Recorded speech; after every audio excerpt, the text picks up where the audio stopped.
നമസ്കാരം. എല്ലാവർക്കും ഗീതാമൃതത്തിലേക്ക് സ്വാഗതം. ഓം ശ്രീ ഗുരുഭ്യോ നമഃ.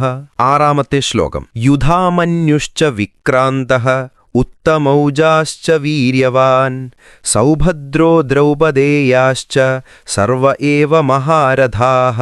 ഇവിടെ വിഷയം കേവലം യുദ്ധമല്ല, പകരം യുവത്വത്തിന്റെ കരുത്താണ്. വിക്രമിയായ യുധാമന്യുവും വീര്യവാനായ ഉത്തമൗജസ്സും പാണ്ഡവപക്ഷത്തെ ഉശിരുള്ള പോരാളികൾ. സുഭദ്രാപുത്രനായ അഭിമന്യുവും ദ്രൗപദിയുടെ 5 മക്കളും ഇവർ ഓരോരുത്തരും മഹാരഥന്മാരാണ്. പാരമ്പര്യമായി കിട്ടിയ അറിവും ലെഗസി, സ്വന്തം പ്രയത്നവും ഒത്തുചേരുമ്പോൾ അവിടെ വിജയം ഉറപ്പാണ്. പ്രായം നോക്കിയല്ല, നമ്മുടെ കർമ്മം കൊണ്ടാണ് നാം ഓരോരുത്തരും മഹാരഥന്മാരായി മാറേണ്ടത്. അഭിമന്യുവിനെയും ദ്രൗപദിയുടെ മക്കളെയും പോലെ നമ്മുടെ ലക്ഷ്യങ്ങൾ കൈമാറാൻ പ്രാപ്തിയുള്ള അടുത്ത തലമുറയെ നാം വാർത്തെടുക്കണം. യുധാമന്യുവും ഉത്തമൗജസ്സും പ്രതിനിധീകരിക്കുന്നത് നമ്മുടെ ഉള്ളിലെ കെടാത്ത ആവേശത്തെയാണ്. അനുഭവസമ്പത്തിനൊപ്പം ഈ ആവേശവും ചേരുമ്പോഴേ പൂർണ്ണതയുണ്ടാകൂ. ചാനൽ ഒന്ന് സബ്സ്ക്രൈബ് ചെയ്ത് അടുത്ത ശ്ലോകത്തിനായി കാത്തിരിക്കൂ.